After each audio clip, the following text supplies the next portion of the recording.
ما هي أنا نين أو كل تدعي كم من الشيعان أيان أنا هاين مدحوينها أو ده أيان نين كان أنا كأني أنا ما ركتي أوش إننا إيك الكلمة هايو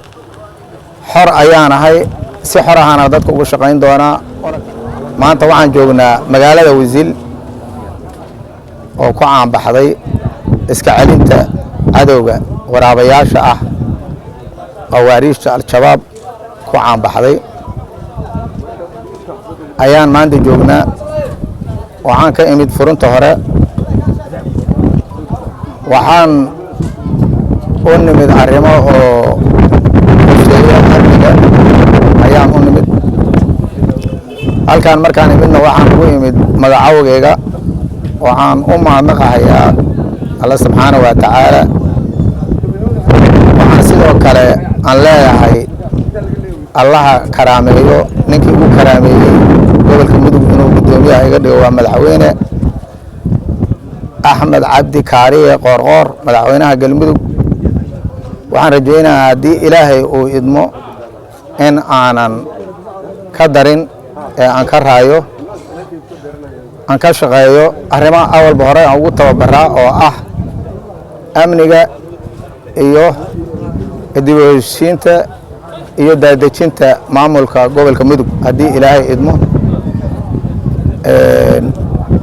sababtoo ah waxa laga shaqeynayo waa waxaan aqaan aan u tababaranahay ahana maxaan ku iraahdaa in markasta anigu waxaan ka imid dhinaca biliiska sargaal biliiska ahanahay biliiska shaqadiisuna hal wax waaye in ay maluunkana gacan siiyaan daalimkana ay qabtaan sidaas ayaan u tababaranahay cadaalad iyo horumar haddii Ilaahay ma inaan dadkaas u horseedo insha Allahu kariim ma ahe anigu nin oo kulli dad ay ku madna sheeganayaan aan ahayn madaxweynaha oo dhahayaan ninkan anaga keenay iyo anaga ma aragtay oo shanina ii kilkilimahayo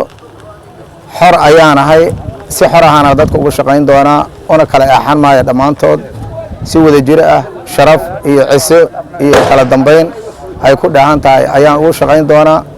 shaqadeeda koowaadna waa amniga iyo xoreynta qawaariista walaalaha ay soo dhaweeyay oo igu soo dhaweeyay degmadan qadiimiga ah ee macnaha badanna waxaan leeyahay aad iyo aad ayaad u mahadsantihiin oo walaashay Sahra Daahir Mire Jamcaale iyo Maxamed Nuur Cali taliyaha daraawiishta Masar Kaarshe iyo Zuwaal iyo gudoomiyaha degmada adeerkay